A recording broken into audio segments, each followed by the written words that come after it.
ঠিক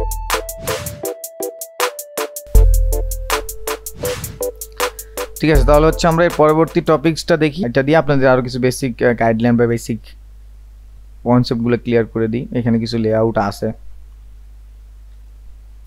কিছু গুড এবং ব্যাডের কিছু এক্সাম্পল আছে, দেখতে পারেন, জাস্ট নিজেরাই নিজেদের মতো করে বুঝে নেন। সো এই যে দেখেন এখানে একটা ভালো এক্সাম্পল আছে, লাইক দুইটাই, একটা ক্যান্সেল একটা কনফার্ম। দেখেন হঠাৎ করে কিন্তু আপনি ক্যান্সেলে হাত ফেলেই দিতে পারেন, বাট আপনার যদি এক্সপিরিয়েন্সটা বা ডিজাইনটা এরকম থাকে, আপনি কিন্তু এখন কনফার্মেই আপনার চোখটা আটকে যাবে। মানে আপনি এখানে কোনো একটা কাজ করতেছেন, এই কনফার্ম বাটনটায় আসার আগে তো সব প্রসেস করে ফেলছেন, ঠিক আছে? সো আপনি এখানে দেখতে পাচ্ছেন যে আমি কিন্তু তাহলে কনফার্মে যাচ্ছি, কিন্তু এইখান থেকে কিন্তু আপনার খুব ওই আই ভিজিবিলিটিটা খুব ভালো করে আসবে না যে আমি আসলে কি ক্লিক করতেছি ধাপধপ। আবার এইখানে কনফার্মের মতো কনফার্মে ক্লিক করার আগে আপনি একটা লেখা দিয়ে দিতে পারেন যে আপনি এই কাজগুলো করছেন, একটা প্রিভিউ দিয়ে দিতে পারেন যে আপনি দেখেন এই কাজগুলো করছেন, সো এখন আপনি কনফার্ম করবেন কিনা। সেটা আপনার জন্য তো ভালো হইতে পারে, আপনার এক চোখে দেখে ফেললেন যে আমার এই হচ্ছে, ঠিক আছে? এক্সাম্পল, এখানে কিছু এক্সাম্পল আছে, যেমন এইখানে একটা ব্যাপার আছে, ওটা তো ইউআই ছিল, এখানে ইউএক্স এর যেমন দেখেন লোডিং, যেমন এই যে লোডিং হচ্ছে, আপনি বুঝতেছেন না যে এখানে আসলে কত পার্সেন্ট লোডিং হচ্ছে, কি হচ্ছে আসলে কি। এইখানে দেখেন আপনি বুঝতেছেন যে না 75%, তাহলে বলতে পারবেন যে না ঠিক আছে, ধরেন একজন ফ্রেন্ড আছে আপনি বসে ডাকতেছে যে ঠিক আছে বন্ধু একটা ফাইল ডাউনলোড দিয়েছি, 75% হয়ে গেছে, সিম্পল ব্যাপারটা। তারপর হচ্ছে এই যে ফর্ম, আমরা বিভিন্ন আসলে বিভিন্ন রেজিস্ট্রেশন ফর্মগুলো দেখি, বিভিন্ন কোম্পানির দেখি, সরকারি কিছু ফর্মগুলো দেখি, অনেক ফর্ম আছে খুবই খুবই জটিল। আমরা কিন্তু ওই ফর্ম আর মানে পূরণ করতে পারি না বা পূরণ করতে চাই না, বা আমরা যাইও না। ইজি, আমার যা লাগবে আমার ওই, যেমন সাপোজ আমি যদি একটা মানুষের সিরিয়াস ডাটা নিতেই চাই, ওকে ডান, তাহলে আমি হচ্ছে ভ্যালিড একটা আইডি, ন্যাশনাল আইডির নাম্বারটা নিলেই পারি, আমি ভ্যালিড ডাটা পেয়ে যাচ্ছি। বাকি যে জিনিসগুলো আছে সেগুলো নিই।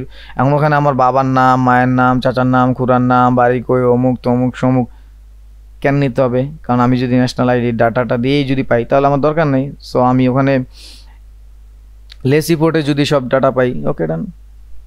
এই জিনিসগুলো আর কি। লেআউট কিছু আছে এখানে, এই যে স্ট্যান্ডার্ড লেআউট কিছু আছে, তারপর হচ্ছে গ্রিড আছে, হোয়াইট স্পেস তো আমরা জানি, রেসপন্সিভ তো জানি, এই যে এখানে আছে ব্যাপারগুলো, গ্রিড আছে, এখানে গাটার সিস্টেম আছে, ঠিক আছে?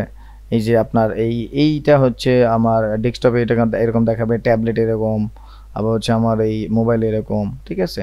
এই যে কিছু স্ট্যান্ডার্ড লেআউট আছে, হোয়াইট স্পেস আছে, যে জিনিসটা ফোকাস রাখার, তার বাইরে যে জিনিসগুলো ফাঁকা স্পেস বা ফাঁকা জায়গা, ঠিক আছে? তারপর হচ্ছে কালারের ব্যাপারে, কালার রিপ্রেজেন্ট করে ইমোশন, এটা আমরা জানি। আমরা ওয়েব ফ্রেন্ডলি কালার ব্যবহার করব, ঠিক আছে? এখন ওয়েব ফ্রেন্ডলি কালারটা কবে ব্যবহার করব বা কোথায় ব্যবহার করব এটা ডিজাইনের সময় চলে আসবে, ঠিক আছে? কারণ আপনারা যদি একদম চকচকে ঝকঝকে কালার ব্যবহার করেন তাহলে দেখবেন যে হচ্ছে সেটা দেখতে ভালো লাগতেছে না, ঠিক আছে? সো ওয়েব ফ্রেন্ডলি কালারগুলো কি বা ফ্ল্যাট কালারগুলো কি সামনে আসবে তো, ঠিক আছে? তো জেনারেলি 3টা কালারের উপরে ব্যবহার করা উচিত না, কারণ এই 3টা কালারের সাথে আরও 2টা কালার আছে, ব্ল্যাক অ্যান্ড হোয়াইট, ঠিক আছে? এই যে don't use red and green for contrast, মানে এই কি লাল আর সবুজের যেই কন্ট্রাস্ট কালারটা আছে সেটা আসলে অ্যাকচুয়ালি ইউজ করতে বারণ করা হয়েছে। এখানে কিছু ওয়েবসাইট আছে, ওয়েবসাইটগুলো হচ্ছে ফন্ট এই কালারের জন্য, তো স্টাডি করলে তো আরও বেশি ভালো হয়।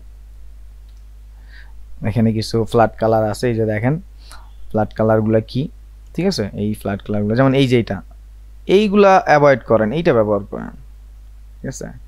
এইগুলো হচ্ছে খুবই বাজে দেখায় লুকগুলো। ফন্ট সিলেকশনের ব্যাপারে কি মাথায় রাখতে পারেন?